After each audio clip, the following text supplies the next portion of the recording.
In October 1973, as war broke out in the Middle East, a different kind of weapon was being readied, one that didn't explode but could stop economies in their tracks. It was oil. When the Yom Kippur War began between Israel and a coalition of Arab states led by Egypt and Syria, the United States quickly pledged support to Israel.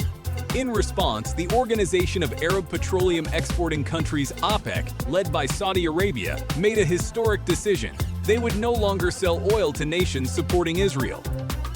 The oil embargo had begun. Suddenly, the world's most powerful economies were gasping for energy. In the US, gas prices quadrupled. Long lines formed at gas stations. Some stations ran out entirely. Drivers waited hours for a few gallons, sometimes pushing their cars in neutral to save fuel. Speed limits were reduced. Daylight saving time was extended, and for the first time, Americans seriously questioned their dependence on foreign oil. But it wasn't just about gas. The 1973 crisis triggered a global economic shock.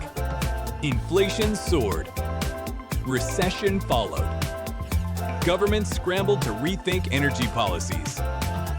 Japan pivoted to efficiency and innovation. Europe sought diversification. The US began its first major push for energy independence, including the creation of the Strategic Petroleum Reserve.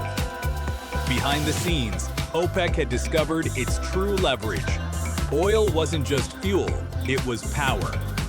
Notable facts: oil prices rose from $3 to nearly $12 a barrel in just a few months. The term stagflation, stagnation plus inflation became part of everyday language. The crisis shifted wealth and influence toward oil-producing nations, especially in the Middle East. Why it still matters today: geopolitical leverage. Oil remains a bargaining chip in international diplomacy and a flashpoint in conflicts.